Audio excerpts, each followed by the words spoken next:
Gathered together from the cosmic reaches of the universe, here in this great hall of justice, are the most powerful forces of good ever assembled. I'm Batman.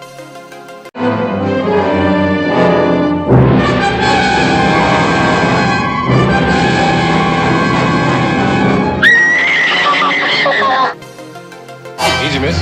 I've got you. You've got me! Who's got you? Dooby-dooby-doo, where are you? We got some work to do now.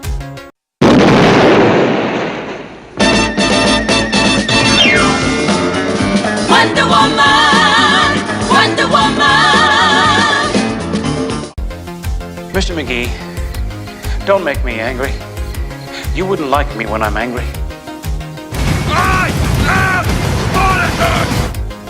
Wait a minute, Doc. Are you telling me you built a time machine? Out of a DeLorean?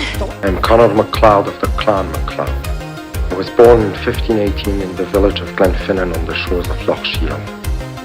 I am immortal. I'm Captain Kirk.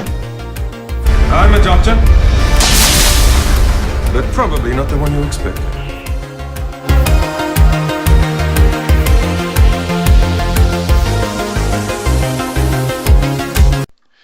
Welcome everyone to Geek This Week YouTube podcast. I'm your host, Billy Ward. Joining me is Sean the Shark Williams. Sean, how are you doing this week? I'm good. Injustice 2, I finally got Captain Cold. Awesome. I haven't been playing Injustice 2. I've been more playing Injustice 1. I have a couple of kick-ass characters. I've got my Deadshot is like totally kicking ass, but I have a Red Sun team that is phenomenal. I did recently just get Killer Croc on the first Injustice game. Oh yeah, that's what I'm working on. I'm trying to get a second Killer Croc card. I'm going to really try for 3, but we got a lot to talk about, Sean. We got Game of Thrones, we got the CW shows. They're dropping what's going to be going on all the CW, DC, Arrowverse shows. We got Marvel shows to talk about. There's just a lot to talk about. So let's jump into it. Game of Thrones, we know the story that episode 4 has been leaked on the web. I know I haven't watched it. I don't know about you, but we also... we weren't on last week, so there was like 2 weeks of episodes of Game of Thrones. There's a lot to talk about, Sean. Yep. And I'll do a quick rundown of what's gone on since, like you said, we weren't on last week. Basically, here's what's gone down the last 2 episodes of Game of Thrones, and for those of you that haven't seen it, all I can ask is, what the hell is wrong with you? But here's the quick rundown, is that I'm just going to go to the big tidbits for the most part. It's that Arya found out that House Bolton is no longer run in Winterfell. That Jon Snow took it over, and Arya had the chance going to King's Landing to finish her assassination mission or go back home. She chose to go back home. And also we saw Sam's note to Jon Snow had reached him, so Jon Snow knows about the dragon glass at Dragonstone, so that Daenerys Targaryen is now at. We also saw that the Iron Fleet attacked Theon and Yara Greyjoy's fleet. Theon, call it what you will. Some will say he was being the typical coward, that it was the PTSD from what Ramsay put him through.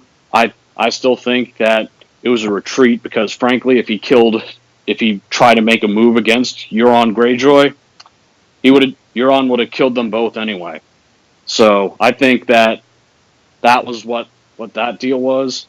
But also we saw Sam do a risky procedure on Ser Jorah Mormont to cure him of the grayscale that none of the other maesters were going to do. But Sam did it anyway. but also Euron's forces killed the Sand Snakes except for one, and also Lady Dorne, and brought them to King's Landing, to where Cersei imprisoned her face to face with her daughter.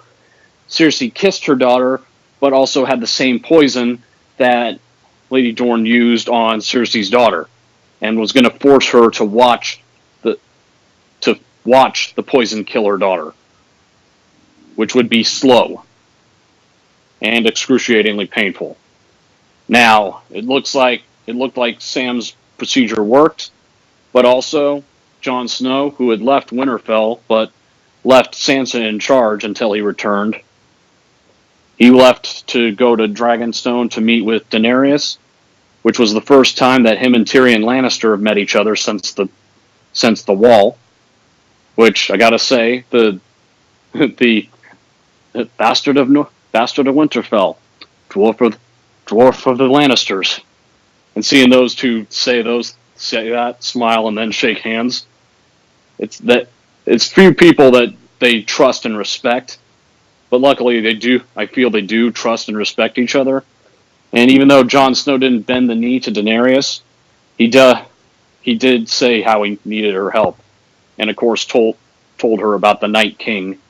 And even though, of course, it didn't seem like she truly believed it, Jon Snow realized if somebody else had told him that and he never saw the Night King, he wouldn't have believed it either. But the biggest thing, of course, came out of they attacked Casterly Rock, the Unsullied did, along with Grey Worm, but then it turned out to be a trap because instead Jaime Lannister and the Lannister forces attacked High Garden, and he gave poison to Lady Tyrell, who, upon drinking it, confessed it was her that killed Joffrey. So what Jaime will do with that knowledge, knowing that Tyrion and Sansa Stark are innocent and they had nothing to do with it, I don't know. But the way he was talking about Cersei to Lady Tyrell makes me wonder, who was he trying to convince? Lady Tyrell or himself? Because I feel like there's still conflict in him, that he's still scared of what Cersei's capable of. And here's a quick refresher for you guys, is that Kingslayer is not just a name he got because it sounded cool. He had to slay a king that needed to be taken down in the Mad King. And I'm pretty sure that when he did that, he'd done that with the hopes that he would never have to do that again, that there would never be anyone as bad. And right now, Cersei is slowly becoming that bad. Slowly? I think she's already there. Yep.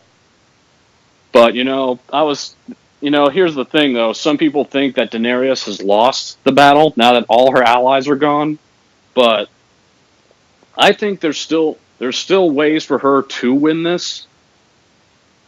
Namely because Tyrion, as brilliant as he is, he's not a military strategist. He's not the best at it. But Jon Snow is.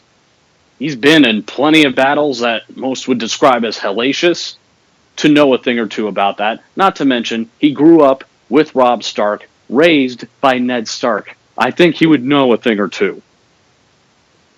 So if him and Daenerys can actually form a solid agreement, we could actually see, then the scales could be tilted back in Daenerys' favor. But the other thing that I see in how they can win this, wealth. The Lannisters' weakness is wealth, because they still don't have the loyalty of the remaining of the 7 kingdoms. They have 3 at most, but not the other 4. Which, if they're not contributing anything, that's going to mean that their wealth is slowly dwindling. Well, the problem with that is that by taking Highgarden, they took the Tyrells' gold. Because if you remember, the Tyrells were the second wealthiest family in Westeros behind the Lannisters. True, but at the same time, they're still they could still make an attack before they can even lay so much as a finger on said gold. Well, that is very true. Plus, Very true. Plus, there's still, in terms of how, there's still 3 things I could think of that would take, that can, instead, or can you think of one reason that on how Daenerys could actually do it with everything that's happened? Oh, I could think of 3 big reasons. They're big, have wings, and they breathe fire. And one of them is full grown and a freaking wrecking machine. Very true. And I know that they got the spear launchers for the dragons at King's Landing, but here's the thing. Shooting a dead dragon skull is a hell of a lot different than killing a large mobile dragon.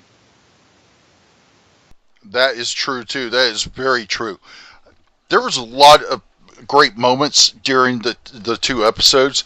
I think one of my favorite quotes from episode 3 had to come from Tyrion, describing how the Unsullied were going to get into Casterly Rock.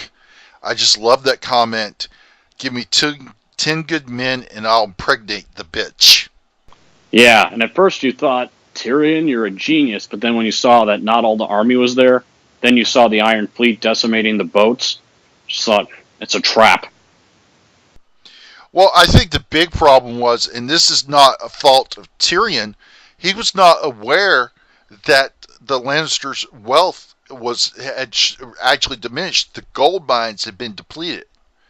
He wasn't aware of that, so therefore he was right in it being a strategic value.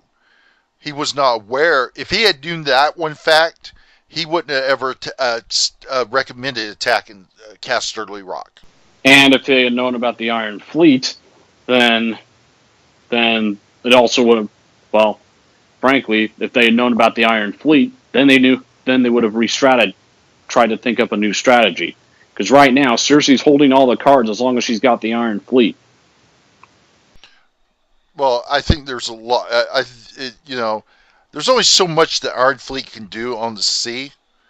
Now, if she still has the Dothraki, she still has the Unsullied, and believe me, I don't think Jaime Lannister's army can handle them, the Dothraki.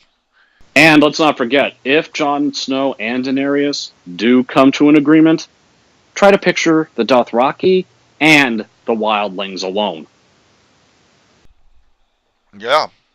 Those are 2 savage tribes you would not want to get into war with. Yeah, absolutely. So, I think this season's been great so far.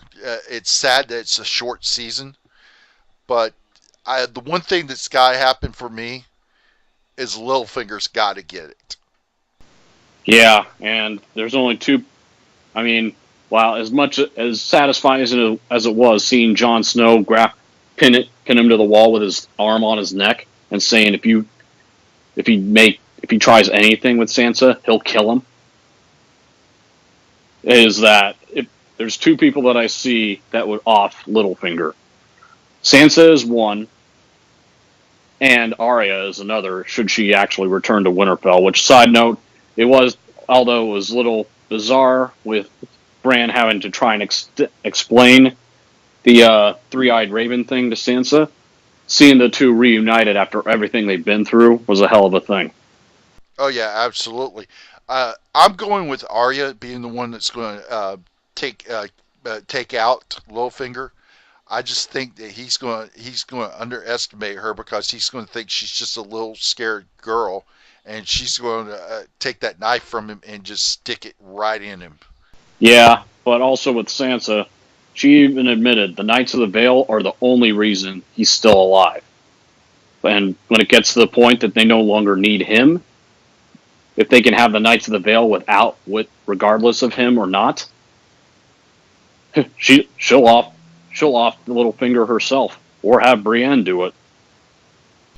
Well, the other thing that I think is this: she could simply rat out Littlefinger as the one that killed Robin's mother, his wife, and if she does that, his ass is grass with the Vale anyway.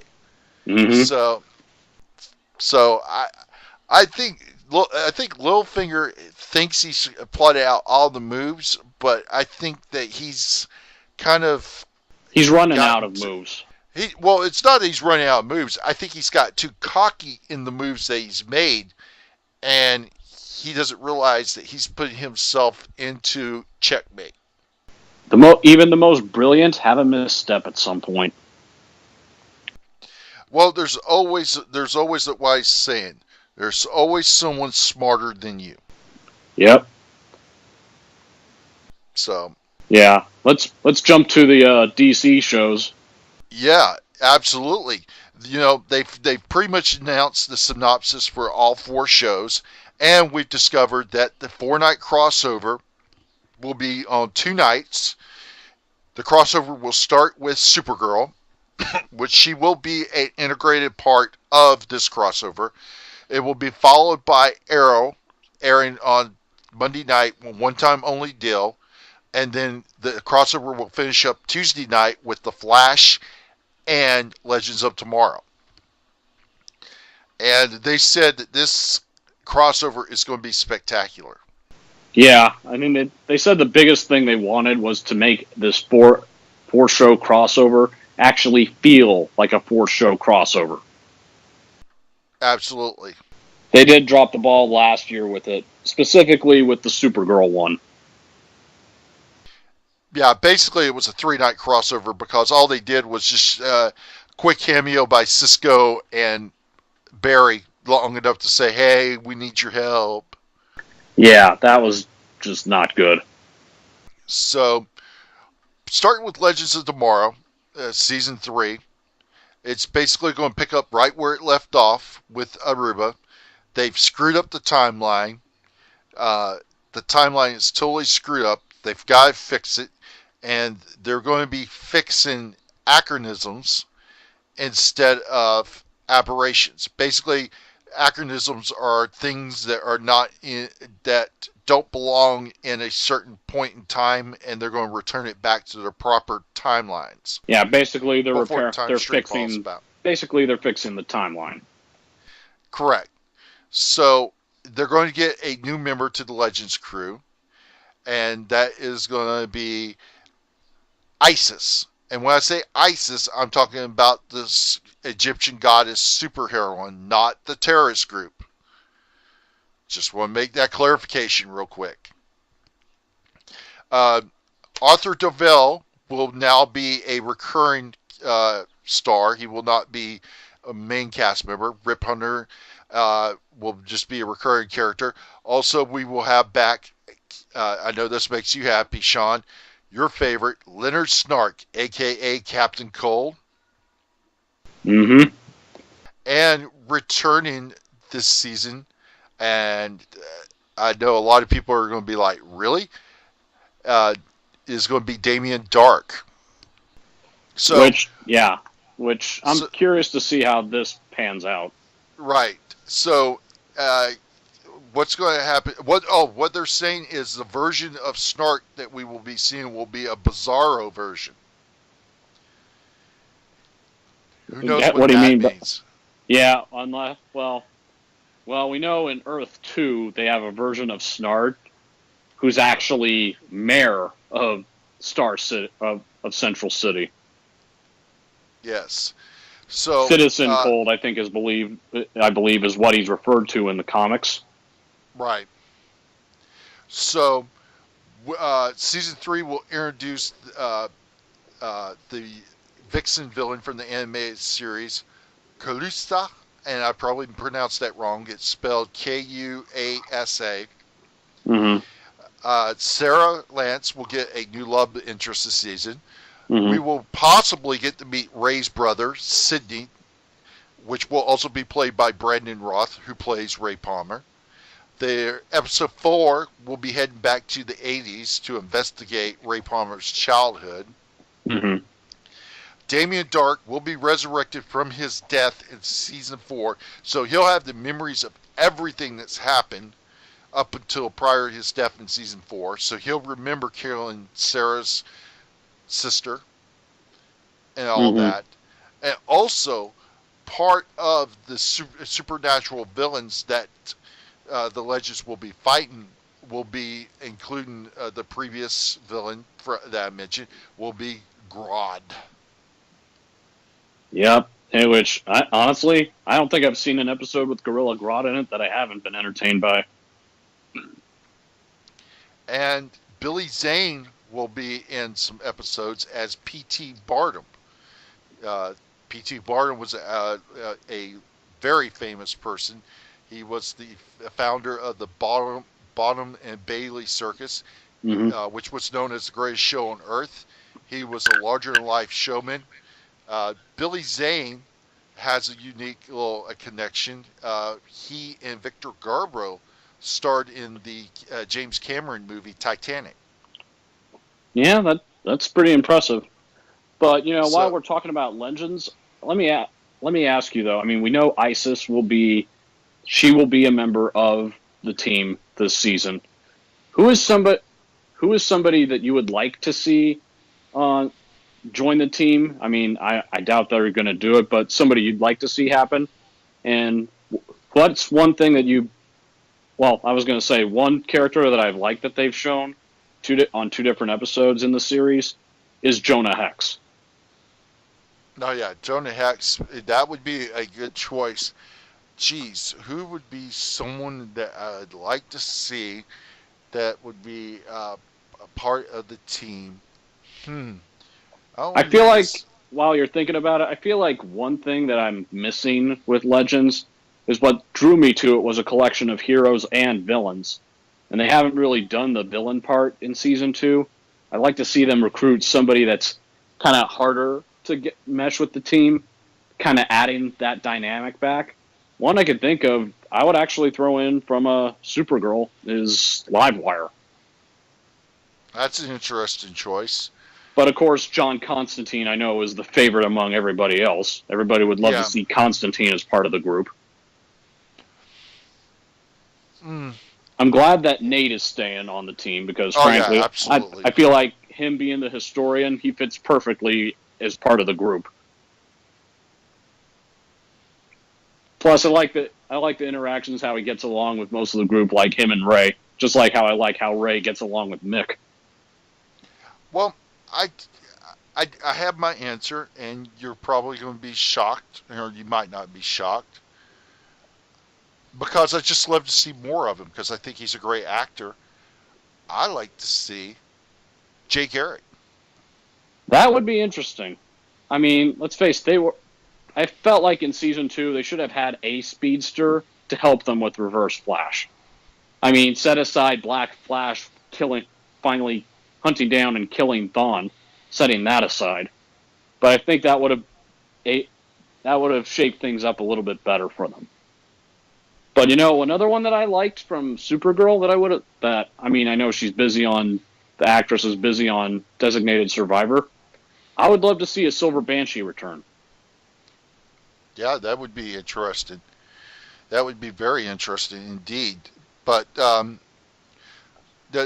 next show in the CW Arrowverse universe, I think you and I can both agree that The Flash is probably the best out of the 4 shows. It still stands on top, even though I feel Legends stepped it up and Supergirl definitely stepped it up. Even Arrow improved over the last 2 seasons, but yeah, The Flash still stands tall. Yeah, I think one of the things that you could say is Grant Gustin's performance as Barry Allen is just phenomenal. People are able to relate to his version of Barry Allen, and I think that's why people love him so much. And I think people are anxiously wanting to see. I mean, they know that they're going to get Barry back, but they still want to see it happen. Right, absolutely. So here are some key points that's going to be happening in Season 4. The main villain will not be a speedster. Not only will the main villain not be a speedster, I think they may be done with speedster villains. Well, I think that what they said, at least as the main evil, I mean. Yeah, as the main villain, speedsters are done. When we say they're done with speedsters, we don't mean we were not going to see the Reverse Flash. It just means that that the Reverse Flash is not going to be the main villain for the whole season. Yeah, because I feel like they think, especially with the job Matt Lesher did as Eobard Thawne, the Reverse Flash is too good of a villain to just completely discard from ever having again. Absolutely. He's always been the nemesis of Barry Allen, so... Yes. So, the main villain will be Clifford Duvall, the Thinker. He was previously mentioned in Season 3 by Savitar and Abracadabra. Abracadabra, yeah. Abracadabra. Mm-hmm. So, and we know that the premiere episode, The Flash Reborn, the Season 4 premiere, will take place 6 months after the Season 3 finale. Iris will be stepping up into the role of leader of Team Flash. They did confirm that Wally will not take on the mantle of the Flash. Mm-hmm. However, Wally will wear Barry's suit this season, which that's been confirmed by pictures from the set. The villain Peekaboo will return this season. Mm-hmm. We will get to see the debut of another DC superhero, the Elgonid Man. I think it's the Elongated Man. Elongated Man, yes. That's a hard one to pronounce. Yeah, it's a difficult one, but yeah. Yeah, it's a tongue twister. Mm-hmm. He will be a recurring character throughout the season. The Thinker will have his henchman, the Mechanic. He will be in the comics it's a he, but it will be a she. It will be a female character in this season, and she will be the villain who builds all of the Thinker's devices. We will get to see Gypsy father being introduced. Gypsy's coming back as a recurring character, and her dad, Gypsy's father, Breacher, will be played by Danny Trejo. Danny Trejo, yeah. Trejo. I'm bad about pronouncing names. So we're getting Machete on the Flash. Yeah, it doesn't get cooler than that, people. Absolutely. And of course, we've also seen pictures from set of Barry Allen, not only alive and well, but in a new Flash costume, much similar to the one we saw when Barry went into the future. Right, in 2024. Tom Felton, Julian Albert, is not going to be back as a series regular. And from what I've been understanding, he's not going to be back, period, this season.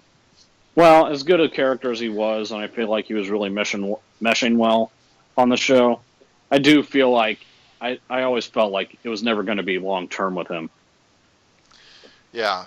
Harrison Wells will be part of the season, but we also might get to see another version of Wells show up. Now, which I still would rather see Harry on a permanent basis. Right. I think Tom Cavanaugh is a great actor that they can't just get rid of. And that's one of the great things about having the multiverse. Yeah. Is he could play a different version of Harrison Wells and we're good to go.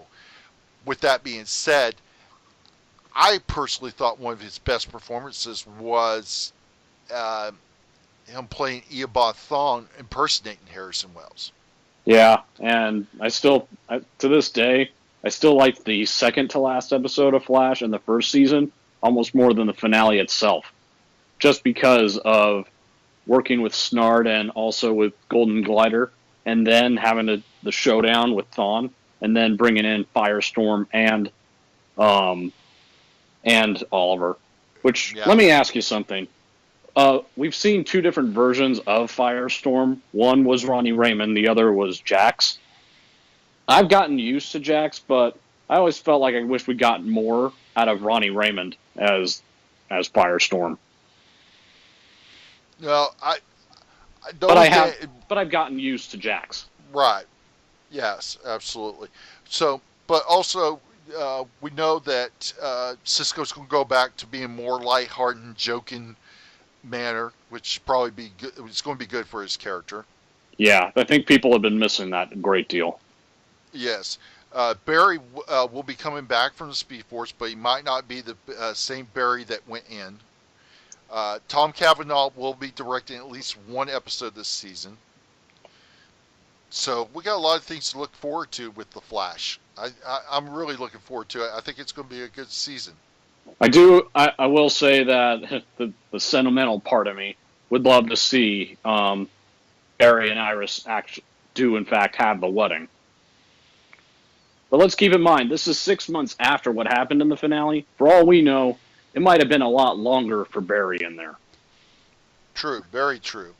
So, moving on, let's go with the show that started the whole Arrowverse phenomenon, and that is the Arrow. Going into season 6. And season 5, I think I've heard a lot of criticisms about season 3 and especially season 4, but I think everybody can agree season 5 has been phenomenal for Arrow, with the villain Prometheus. We also got the Vigilante. Mm-hmm. We got to see relationships develop among characters. Thea's character developed some dramatically. So when she was on it. Yeah, Quentin Lance's character developed. We just saw a lot of development of characters, but we also got to see the return of Mal Bennett as Slade Wilson, Deathstroke. Which was sorely missed by a lot of people. Oh, yeah. And we also got to see the return of Captain Boomerang, played by Nick Terabay. Which I think people wished we got a little bit more than just that. Oh, yeah. Plus, he didn't even throw one freaking boomerang. Well, or he might have thrown one. Actually, he might have thrown one, but didn't really get to see much of him in action with that. Yeah, we didn't get to see much of him in action, but I think the one thing I think a lot of people enjoyed in that season finale was the Spartacus reunion. Right. In case some of you don't know, Katrina Law, who played Nasil, and played Nisa, yeah. Nisa Agul, Mal Bennett, who played Slade Wilson, and Nick Terabay, who played Captain Cold, all were in Captain Spartacus. Boomerang, you mean? Captain Boomerang. Too many Why am I captains. getting tongue-tied? Yeah, freaking captains. But they were all in Spartacus. So that was a little rumor of the Spartacus reunion. But with that said, the premiere episode is going to start out, and it's appropriately titled Fallout. It will pick up 6 months after the events of the season finale. We will, however, get flashbacks to the aftermath of the season finale to see who survived and who didn't make it out. So far from what we've seen with the trailer that was leaked, that was used at Comic-Con, people that we do know that have survived, we know the Black Siren is still alive, Dinah is still alive, and in a shot where we saw Slade still alive and actually shaking hands with Oliver, which frankly, Slade Wilson and Oliver Queen shaking hands without the desire to kill each other. Never thought I'd see that day. Well, so Stephen Amell has confirmed that the theme of this season is going to be family. William Clayton, Oliver's son, will have a bigger role in this season. Dinah Drake gets a new costume and a new love interest. We will get to find out who the Vigilante is this season, and it's said to be a familiar face. Black Siren's backstory will be expanded upon, so we're going to get flashbacks to Earth 2 with the possibility of seeing the Earth 2 version of Oliver Queen. Right. And one thing, I'm glad you brought that up about Vigilante. I think that's probably the one complaint I had about Season 5 is that we never found out who Vigilante was. Well, according to this, we're going to get to find out this season, and it is a familiar face. Yeah, I'm finding that really intriguing. But one character I would hope that was in Season 5 that I would love to see back again is Ragman. That was the one character I wish stayed on because I was really loving what they did with him. Well, we do know that he definitely survived. Yeah. So, and also, side note, also casting wise, is that Dinah Drake, aka Julianne Harkavy, and Rick Gonzalez, aka Wild Dog, have been promoted to series regular for this season. Yes, which makes that Wild Dog survived. Yeah, which some may like, some may not. I had no problem with the character. I like him. I don't have no problems with him whatsoever. He's not my favorite of the bunch, but he started to grow on me. Yeah. So the season family theme will also include a villainous group that, instead of a single foe that will be out to make Oliver and Team Arrow's life miserable in season 6. It looks like to me season 6 is going to be off the hook for Arrow. I think they're going to start off really going swinging, and they're going to try to keep things original. Yeah, well, I think we can say it's hard to do worse than season 4. Well, we do know that the flashbacks are over as far as for Oliver. Which I gotta give them credit. The way they came about full circle with it, I was really impressed with it.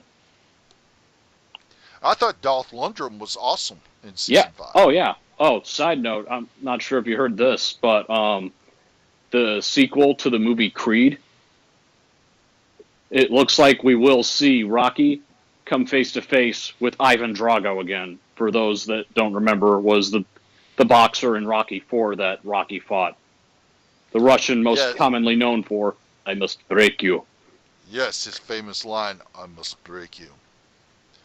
So, last but not least, Supergirl. I think we can all agree that season 2 of Supergirl, which at the end of season 1, we didn't know if Supergirl was even going to make it. We thought it was going to be canceled, but it got renewed for a second season, but it got moved to CW, leaving CBS, which was probably for the better for Supergirl because season 2 really thrived.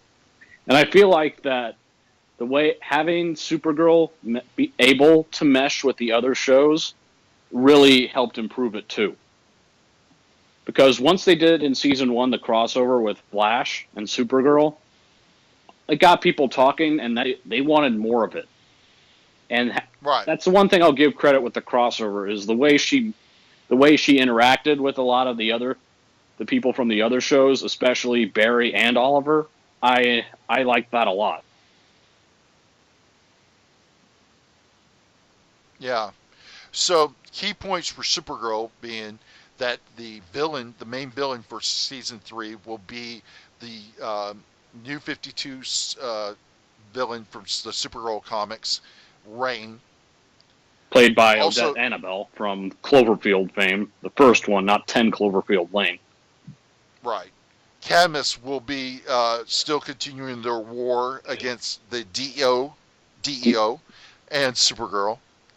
I'm not sure if I really want to see more of Cyborg Superman, though. I think I'm kind of past him. I'd rather just see more of David Harwood as John Jones. James Olsen, a.k.a. Guardian, will have a new love interest this season, and he will return to his roots as a journalist and photographer. Cat Grant will be in multiple episodes this season, so I guess they made an agreement with Callista Flockhart. Thank you. That her name can be a little bit of a mouthful sometimes. Yes. She will be returning, so they must have worked out something there.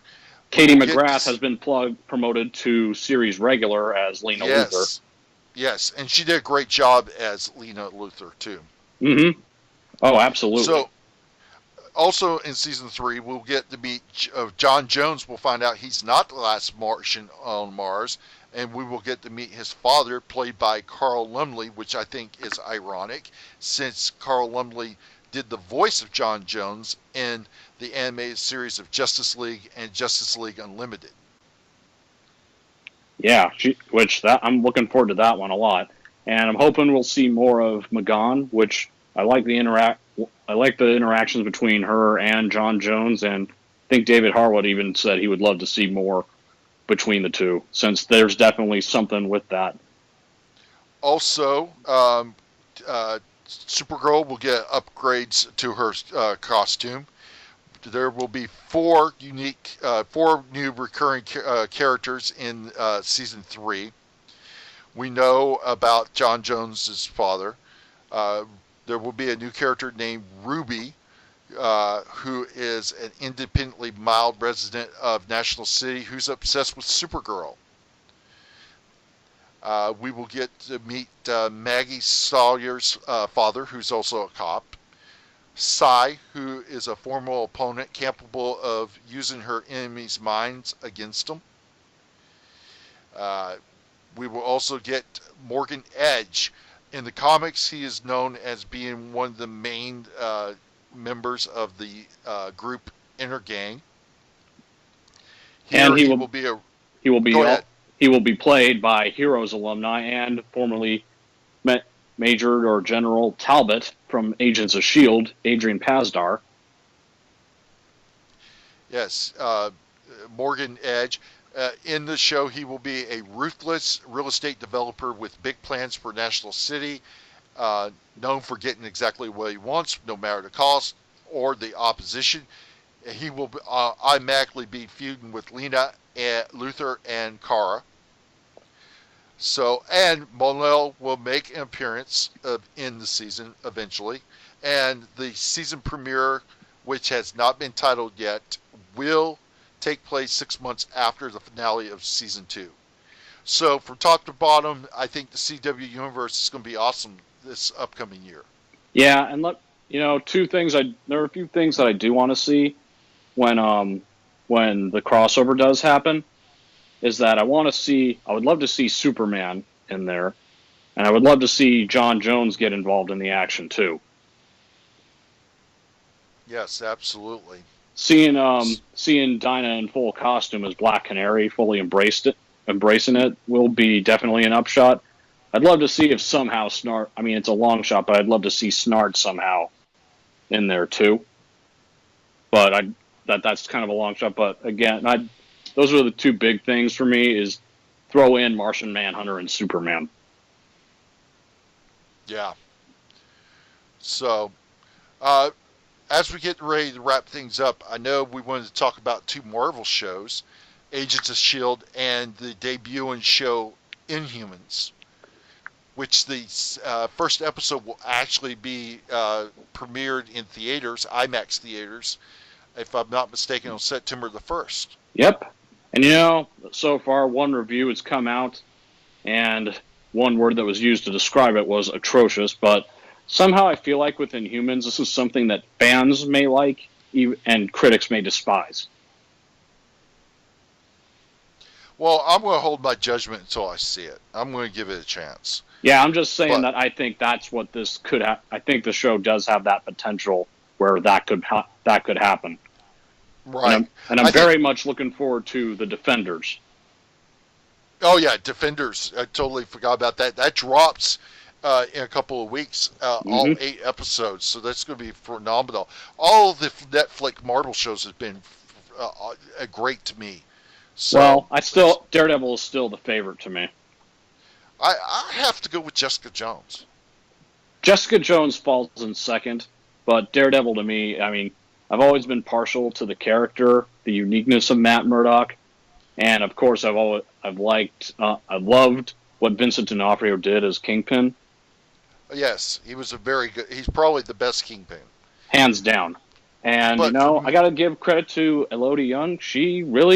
I thought she did an excellent job as Elektra. Yes. Now, I think Jennifer Garner did a good job as Elektra. Oh, I had no problem with what she had to work with. But I will say that for Season 3 of Daredevil, which I know is going to happen at some point, I think if you're going to do Season 3 of Daredevil, no excuses, you have to have Bullseye. True, very true. Now, why I picked Jessica Jones is that I think the villain, Kilgrave, played by David Tennant, he was great. I will admit that. And here's the thing that makes his performance so great. Prior to doing Kilgrave, what he was known for was the 10th Doctor of Doctor Who. So to see him play the total opposite, this bastard that has no regards for anybody. Right. I mean, it just, to see him do that, I'm like, this guy is a freaking phenomenal actor. Mm-hmm. Oh, yeah, hands down. So, but the only problem I see with Inhumans, and this also goes to the 5th season of Agents of S.H.I.E.L.D., is the night that they're on. Yeah, I mean... Friday nights. Yeah, I don't know what... I mean, for Agents of S.H.I.E.L.D., I feel like this may be it's on its last legs. Yeah, I could see this might possibly be in the last season, and I think that's just because of the simple fact that they moved it to the wrong night. Yeah, and the ratings have not exactly been the greatest, and even I wasn't the biggest fan of Season 4, although I did love Ghost Rider. More than I thought, considering I was a little upset it wasn't Johnny Blaze or Dan Ketch. Right. But now, a lot of people that I talked to were happy with it overall, but I just think that they're putting it on the wrong night, and that's the big problem to me. That could be the nail in the coffin for it. Yeah, Friday night's a graveyard for it, so I would agree with that. Yeah. But, of course, 2 Marvel trailers that were released at Comic-Con. One was more of a leaked out, but one that was shown there was the new trailer for Thor Ragnarok, which I wasn't too pleased with Thor Ragnarok when I first saw the trailer for the first one. The second one, I feel more comfortable about it. I feel more accepting of it, and I think it'll work. But, of course, the other trailer that was released was the first look at Avengers Infinity War. And seeing the Guardians of the Galaxy, Spider-Man, and the Avengers taking on Thanos, all I can say is they have no idea what the hell they're up against. Yeah. So, anyway, we're going to wrap things up here. Guys, we appreciate you guys listening and watching. We want you to check out all the other great content on the Geek This Week YouTube channel. A lot of panels on here from Pensacon 2016, Pensacon 2017, Fanboy Expo 2016. Also check out, if you're a wrestling fan, check out the wrestling debate. It's also on the Geek This Week YouTube channel. It's brought to you by Geek This Week in association with the Nerdport Network. So, Sean, as we're wrapping things up, do you have any plugs or any final things you want to say? Well, for my takes on anything sports or movie TV, especially with superhero stuff, you can check out my Facebook group, Variety Bites. You can also follow me on Twitter at Sean_Will27. So, but hey, keep it respectful on Twitter, because frankly, I have a hard enough time trying to filter out all the hate, and especially from the psychotic fandom losers on Twitter. So keep it respectful. And to those guys, I say, just watch the show and enjoy it, or don't watch it. Just stop spoiling it for the rest of us. Yeah, absolutely. So thank you, everybody, and we're going to catch you all next week. Catch you later, people. Catch you later, people. Catch you later, people. Catch you later, people.